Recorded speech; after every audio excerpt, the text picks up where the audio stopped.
House of the Dragon is back, and honestly, the wait was worth every single painful month of it.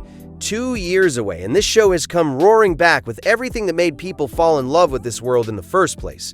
Dragons, betrayal, death, and enough political scheming to make your head spin. The Season 3 premiere dropped the Battle of the Gullet right into our laps, and it didn't hold anything back. A devastating death that shook the entire Black side to its core. A sense of responsibility that's now sitting squarely on the shoulders of someone Rhaenyra genuinely trusted. And a trailer for the next episode that already feels like it could change everything we thought we knew about where this season is going. And if the trailer for episode 2 is anything to go by, Season 3 is setting itself up to absolutely dwarf anything we experienced in Season 2. So, in this video, I want to break down that trailer scene by scene, go over what I think is actually happening, and throw in a few of my own theories and predictions along the way. Because there are some details in this trailer that the show might not be telling us the full story on just yet. Just to be upfront with you, this video is going to have spoilers, so if you haven't seen the Season 3 premiere yet, go and watch that first and then come back. Also, if you're new here and you enjoy this kind of deep dive content into House of the Dragon, Game of Thrones, and everything in between, hit that subscribe button right now because we're going to be covering this season episode by episode all the way through. Alright, let's get into it. The trailer opens in the immediate aftermath of the Battle of the Gullet, and before a single word of dialogue is even spoken, we can already see everything we need to know on Baela's face. She's riding away from the carnage, and the devastation is written all over her. The loss she's carrying in that moment is something that goes beyond grief. It's the kind of weight that fundamentally changes a person. And we know exactly why. She watched Jace die. She was there as his dragon was dragged beneath the water, as the arrows found him, as the people around them cheered for it. That's not something you come back from the same person. Now, there's a question here that I don't think the trailer makes entirely clear, and it's one I want to sit on for a second. Because when Rhaenyra's voice cuts through the trailer and she says, "Jace, what have you done?"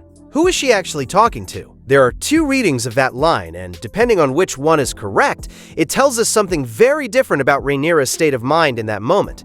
She could be saying it to his body, a mother holding her dead son, unable to process the reality of what she's looking at.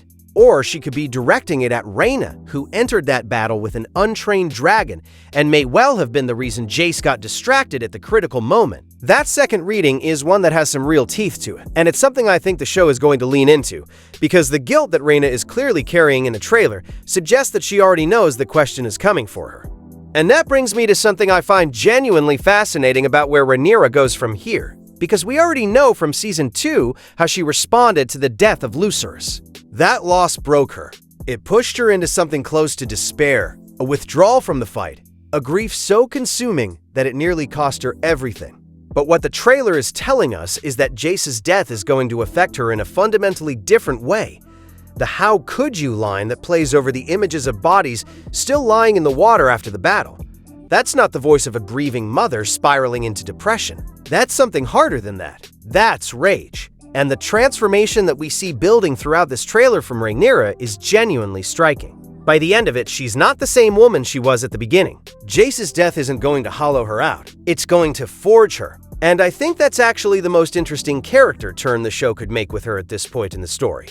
Now, here's one of my own theories that I want to throw out there, because the trailer gives us just enough to speculate on this. We see Rhaena after she and Sheepstealer have landed, and the expression on her face is one of someone who already knows they're going to be held responsible. My read on what happens next is that Rhaenyra, in her grief and anger, is going to want Rhaena punished, and not lightly punished. I think Rhaenyra's first instinct is going to be to call for her death, but then I think Daemon steps in. Not necessarily out of mercy, but out of strategy, because Daemon is always thinking about how to use a moment, and a grieving, furious Rhaenyra who executes her own allies is a Rhaenyra who starts losing the war before she's even taken King's Landing. So Daemon channels that rage outward, which leads perfectly into the next moment in the trailer. We see Daemon comforting Rhaenyra, and he says to her, "Will you let him die in vain?"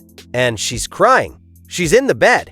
She's at the lowest point we've ever seen her, and Daemon, in his complicated, manipulative, genuinely devoted way, is using that moment. He loves her, yes, but he also knows that this grief can either destroy their cause or fuel it, and so he makes a choice to point her grief like a weapon.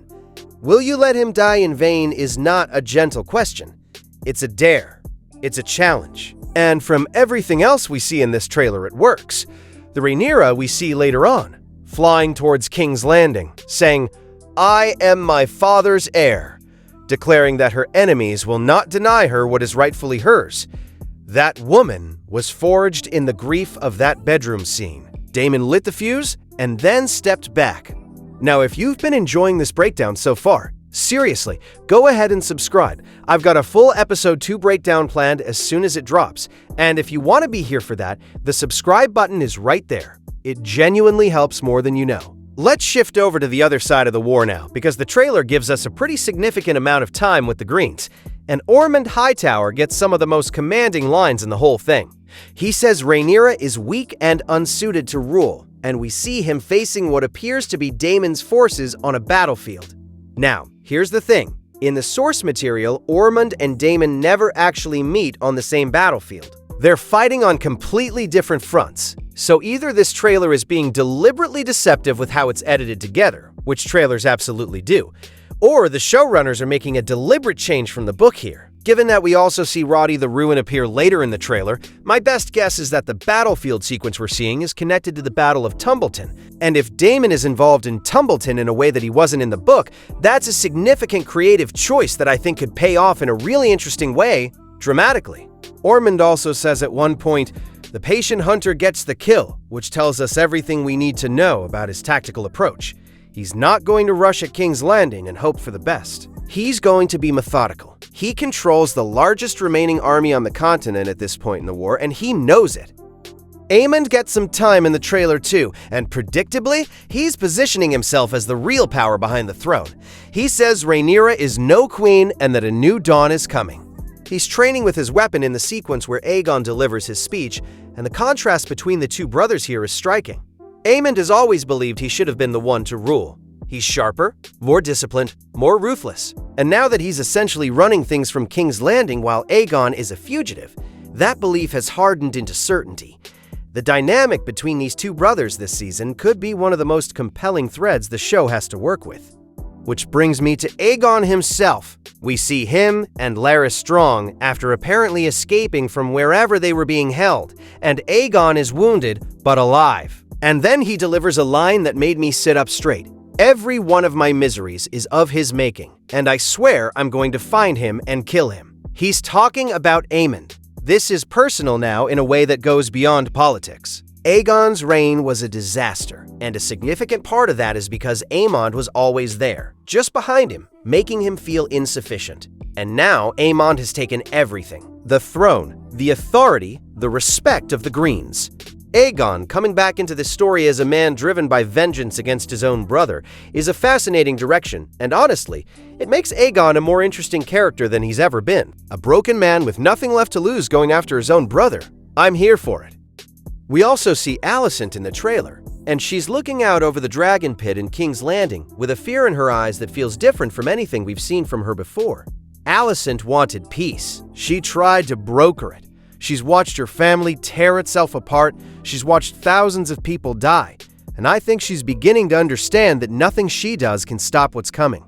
The line she delivers, "Rhaenyra will do what she has to do, and what she has to do will be dire," suggests that Alliscent knows, maybe better than anyone, just how dangerous Rhaenyra has now become. And the shot of her seemingly sneaking out in the dead of night again tells us that her loyalty to her own side is continuing to fracture. Alliscent has never been a true Green in her heart, and I think this season that's finally going to cost her something enormous. Now I want to talk about something that I think the trailer is seeding in a very deliberate way, and this is one of my own theories. We see Adam of Hull, Hugh Hammer, and Ulf the White all on their knees in front of Rhaenyra and Daemon, with Daemon's sword drawn. We know from the source material that Hugh and Ulf both eventually betray Rhaenyra and switch to the Greens. But something about the framing of this shot feels like the show might be making a change. Adam and Ulf both look at Hugh in that moment. Not at Daemon, not at Rhaenyra, but at Hugh. Like they already know something about him. Like the fault lines are already showing. And given the seeds planted in the season premiere around Hugh being ungrateful and already looking for a way out, I genuinely wonder whether the show is going to consolidate this betrayal arc into Hugh alone and spare Adam and Ulf from the fates the book gives them. That would be a significant departure, but it would allow the show to keep Adam's storyline, which is a genuinely compelling one, intact without it being muddied by the treachery angle. The line that I think hit hardest in the entire trailer is one that almost gets buried in the quick succession of cuts near the end. "You can burn us, you can kill us, but you will never make us embrace her." It's defiant. It's angry. And it's a reminder that even if Rhaenyra takes the Iron Throne by force, that doesn't mean she wins the peace. The war for acceptance is something no dragon can win for her. And I think the show understands that. The shot of the young boy that's cut into the sequence feels intentional. The human cost of this conflict radiating outward far beyond the noble houses fighting over a chair. That's what makes House of the Dragon compelling when it's working at its best. It's not just about who sits on the throne. It's about what the fight for it does to everyone it touches. And then there's Helena. We get a brief shot of her that feels very separate from the battlefield chaos around it. It's quiet, beautiful even. And I want to be careful here because I don't want to overstate this, but the way it's framed feels like it could be connected to something significant. In the source material, Helena's mental state deteriorates dramatically as the war progresses. The trauma of what she witnessed with Blood and Cheese in Season 2 never truly left her, and the weight of everything spiraling around her becomes something she can no longer bear. Whether the show is building towards depicting that particular moment, or simply showing us Helena in a reflective state, I'm not entirely sure, but the shot stood out to me, and I think it was meant to. The trailer closes out with Rhaenyra, Daemon, and their forces having cut through green soldiers, and Rhaenyra delivers the final line standing among the fallen. "I wear my father's crown. My enemies will not deny me my rights." And there it is. That's the full arc of this trailer compressed into one sentence. The grieving mother who was crying into a bed in the early scenes is gone. What's replaced her is something colder and more resolute. Rhaenyra Targaryen, daughter of Viserys, rightful heir to the Iron Throne, with fire in her eyes and a husband who has just spent the last episode fanning those flames into an inferno.